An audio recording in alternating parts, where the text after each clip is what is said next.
Welcome to StudyBong YouTube channel. তো আজ তোমাদের মিক্সড ম্যাথ ক্লাস। তো আজকের ক্লাস শুরু করা যাক। প্রথম প্রশ্ন কি রয়েছে, এ অনুপাত বি সমান 2:3, বি অনুপাত সি সমান 4:5, সি অনুপাত ডি সমান 5:7 হলে এ সি ডি এর অনুপাতটি কত? তাহলে আমরা যেটা করব, এ বি সি ডি চারটা লিখে নেব। A B C D, A B C এবং ডি। এ বির অনুপাত কত? 2:3 এবং বিসির অনুপাত কত? 4:5। সিডির অনুপাত 5:7। আমরা যেটা করছি সেটা দেখো, এ বির অনুপাত 2:3, বিসি হচ্ছে 4:5 এবং সিডি হচ্ছে 5:7। তাহলে যে স্থানগুলো, এই যে স্থানগুলো এগুলো তো ফাঁকা রয়েছে, তাহলে এই সমস্ত জায়গাগুলিতে আমরা কি করব, এই সমস্ত জায়গাগুলিতে আরেকবার লিখে নিই, এ বি সি ডি 2:3, 4:5, 5:7। এই শূন্য স্থানগুলিতে আমরা লিখে দেবো পাশের সংখ্যাটা, অর্থাৎ 3 আছে, তাহলে 3 3 এই দিয়ে ভরাট করে নেব। এখানে 5 আছে, 5 দিয়ে ভরাট করে নিলাম।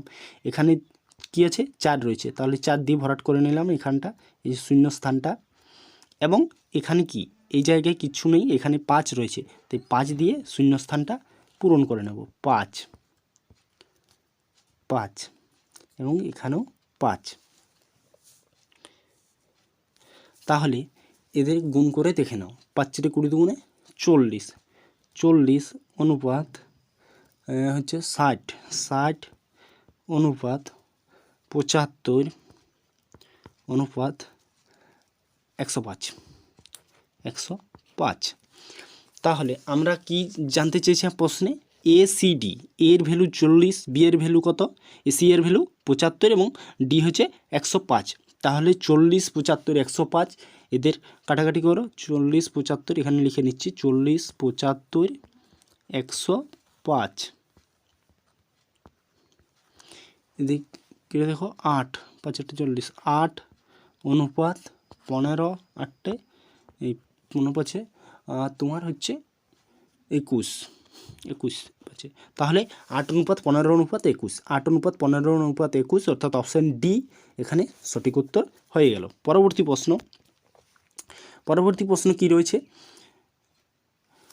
পি কিউ সমান 2:3, কিউ আর সমান 5:8, আর এস সমান 9:10 এবং পি সমান যদি 27 হয়, এস এর মান কত? এই অঙ্কটা আমরা কীভাবে করব? তাহলে দেখো, পি এবং এস, এখানে পি এর ভ্যালু দেওয়া রয়েছে 27 এবং এসেরটা আমরা জানি না। তাহলে পি বাই এস সমান পি বাই কিউ এখানে রয়েছে, তারপর কি রয়েছে? ইন্টু কিউ আর, তাহলে কিউ বাই আর, তারপরে কি রয়েছে? ইন্টু আর এস, তাহলে আর বাই এস। তাহলে যেটা হবে, এদের অনুপাতটা লিখে নেব। তাহলে পি কিউ এর মান কত রয়েছে? 2/3 ইন্টু 5/8, মানে 5:8, তাহলে 5/8 এবং 9/10, 9/10, ঠিক আছে। কাটাকাটি করে নাও। 5 2 10, 3 3 9, 2 4 8। তাহলে যেটা বের হচ্ছে, এখানে 3 আর এখানে 4 2 8, 3/8, 3/8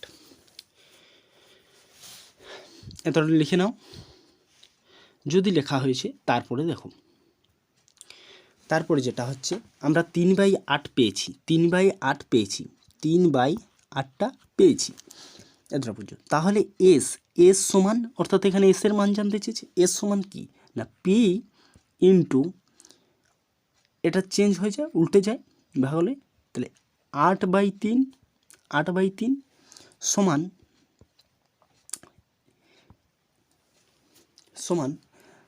পি এর মান কত?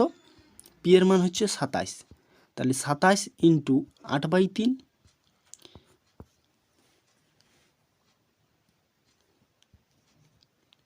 সমান 9, তাহলে 9 × 8 = 72। অপশান এ এখানে উত্তর হয়ে যাচ্ছে। অপশন এ এখানে উত্তর হয়ে যাচ্ছে। পরবর্তী প্রশ্ন দেখো, পরবর্তী প্রশ্ন যেটা রয়েছে, এক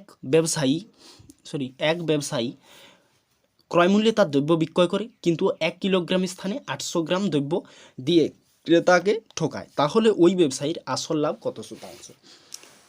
আমরা এই অঙ্কটা কীভাবে করব, একটা সূত্র মনে রাখবে তোমরা। সঠিক বিযুক্ত ভুল ওজন, সঠিক বিযুক্ত ভুল ওজন বাই ভুল ওজন ইন্টু 100। তাহলে সঠিক ওজন তো ভুল ওজন, অর্থাৎ এখানে দিচ্ছে কত 1 কেজি অর্থাৎ 1000 গ্রাম, সেখানে না দিয়ে সে কী করছে 800 গ্রাম দিচ্ছে। যেখানে আমরা 1000 গ্রাম পাই সেখানে কত দিচ্ছে 800 গ্রাম দিচ্ছে। তাহলে সঠিক ওজন কত 1000 গ্রাম, সেখানে দিচ্ছে কত 800 গ্রাম, তাহলে দিচ্ছে না কত 200 গ্রাম। সে লাভ করছে কত 200 গ্রাম লাভ করছে। তাহলে সে যদি 200 গ্রাম লাভ করে কতর উপরে লাভ করছে 800 গ্রাম দিয়ে সে 200 লাভ করছে, 800 গ্রাম দিয়ে তো সে 200 লাভ করছে। তাহলে শতকরা কত, শতকরা অর্থাৎ 100 দিয়ে এটাকে আমরা গুণ করে নেব। 100 দিয়ে গুণ করলে যেটা হবে 204 25 অর্থাৎ 25% তার কিন্তু লাভ হচ্ছে 25%। Option B. সে 1 কিলোগ্রাম দেওয়ার কথা ক্রেতাকে, কিন্তু সে দিচ্ছে কত 800 গ্রাম দিচ্ছে, তাহলে সে লাভ করছে কত 200 গ্রাম লাভ করছে। এই 200 গ্রাম কার উপরে লাভ করছে 800 গ্রাম দেওয়ার পরে সে 200 গ্রাম লাভ করতে পারছে, তাহলে 800 গ্রাম।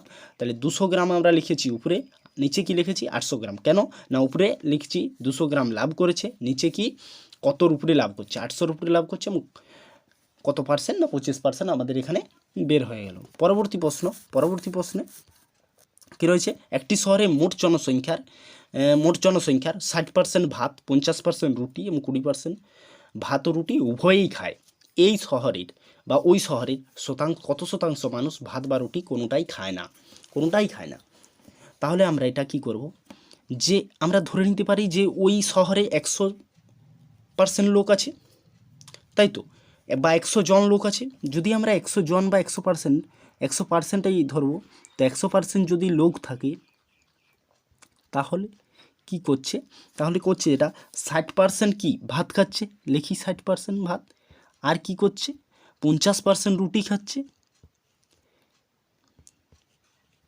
50% রুটি খাচ্ছে না দুটোই খাচ্ছে কতজন, দুটোই খাচ্ছে 20 জন, তাই না, বা 20%। তাহলে আমরা এখান থেকে করে নিতে পারবো। আমি ধরি যে 100% শহরটিতে লোক রয়েছে, 60% ভাত, 50% রুটি, তাহলে 20% কী খাচ্ছে, দুটোই খাচ্ছে ভাত এবং রুটি। তাহলে আমরা এখান থেকে করে নিতে পারবো 100% বিযুক্ত এদের হচ্ছে 50, 20, 30, 60, 70, 80, 90% বাদ গেল। তাহলে 100 - 90 সমান 10% কী করছে 10% ভাত বা রুটি কোনোটি খাচ্ছে না, ঠিক আছে। এখানে অপশন বি উত্তর হয়ে যাচ্ছে। পরবর্তী প্রশ্ন একটি সামান্তরিকের একটি বাহু 14 সেন্টিমিটার, বিপরীত বাহু থেকে বাহুটির দূরত্ব 16 সেন্টিমিটার হলে সামান্তরিকটির ক্ষেত্রফল কত? এটা করবে যেটা সামান্তরিকের ক্ষেত্রফল সমান একটি বাহু ইন্টু ওই বাহু থেকে বাহুটির যে দূরত্ব সেটির গুণ হয়। তাহলে 14 × 16 সমান 14 × 16 সমান 14 × 16 224 কি বর্গ সেন্টিমিটার, 224 অর্থাৎ অপশান বি 224 বর্গ সেন্টিমিটার।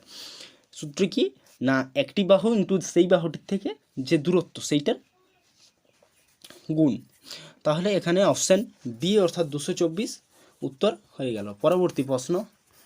পরবর্তী প্রশ্ন একটি পাত্রে 24 লিটার দুধ আছে এবং পাত্রটি থেকে 4 লিটার দুধ তুলে নিয়ে সমপরিমাণ জল মিশ্রিত করা হলো। ওই পদ্ধতি 2 বার করার পর ওই পাত্রে দুধের পরিমাণ কত?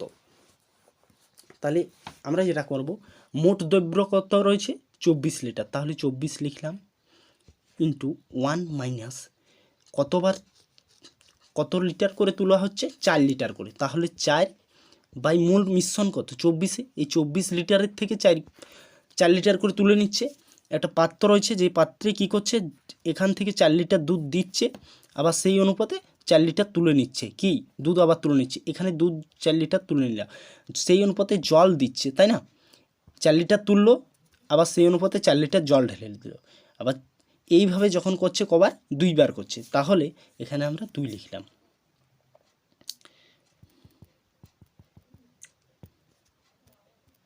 তাহলে যেটা হবে, এখানে আমরা 2 লিখলাম, কতবার হচ্ছে, 2 বার হচ্ছে, তাহলে সমান 24 গুণিত 4 6 24, অর্থাৎ 1/6, মানে 6 একে 6 বিযুক্ত 1 সমান 5, তাহলে 5/6 ইন্টু 5/2, 5/6 কাটাকাটি হয় 4 6 24 4, তার মানে হচ্ছে 100, তাই তো 100/6, 100/6, 100/6 মানে হচ্ছে 16×2-3, 16×2-3, অপশান বি। পরবর্তী প্রশ্ন, তো পরবর্তী প্রশ্ন তোমাদের বাড়ির কাজ কমেন্টের মাধ্যমে তোমরা কিন্তু জানাবে কি রয়েছে। যদি 15টি টেবিলের ক্রয়মূল্য এবং 20টি টেবিলের বিক্রয় মূল্য সমান হয় তাহলে শতকরা ক্ষতির পরিমাণ কত, এই অঙ্কটা তোমরা কমেন্টের মাধ্যমে জানাবে। আর আমাদের ক্লাস যদি ভালো লাগে অবশ্যই লাইক, কমেন্ট, শেয়ার এবং সাবস্ক্রাইব করতে ভুলবে না। আর আমাদের প্রতিটি ক্লাসের পিডিএফ আমাদের ডেসক্রিপশন বক্সে দেওয়া থাকবে টেলিগ্রাম লিঙ্ক, সেখানে গিয়ে জয়েন হয়ে যাও, প্রতিটি ক্লাসের পিডিএফ তোমরা পেয়ে যাবে। Thanks for watching this video.